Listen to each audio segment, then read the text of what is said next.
ఎక్కడో పుట్టిన పిల్ల, ఎవరో తల్లిదండ్రులు అంత ప్రేమతో పెంచిన పిల్ల ఇంటి పేరు వదిలేసింది, వంశం వదిలేసింది, తన ఊరు వదిలేసింది, తన వారిని వదిలేసింది, తన తల్లిదండ్రులను వదిలేసింది, బంధువులను వదిలేసింది, స్నేహితులను వదిలేసింది.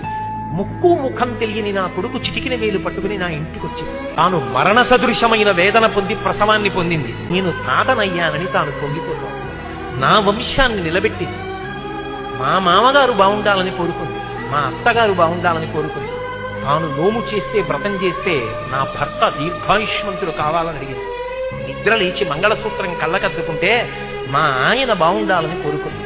నా కొరకు ఆమె ఏం అడగల. తన అత్తవారి కొరకు, పుట్టింటి కొరకు.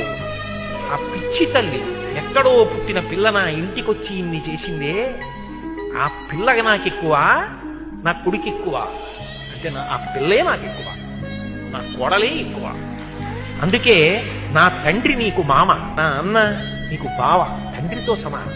నా తమ్ముడు నీకు మరిది. ఇప్పుడే పుట్టకపోయినా నీకు 2 ఏళ్ల తర్వాత కొడుకు పుట్టినా నీకు కొడుకున్న దాంతో సమానం, ఇదిగొచ్చిన కొడుకుతో సమానం. మా అమ్మకి కొడుకు ఎంతో నీకు మరిదంతే, నీకు కొడుకుతో సమానం. ఇప్పుడు ఆయనకి చెందినవన్నీ ఆమెకు చెందినవైపోతున్నాయి. అర్థమంతా ఆమెదే. Download ShareChat.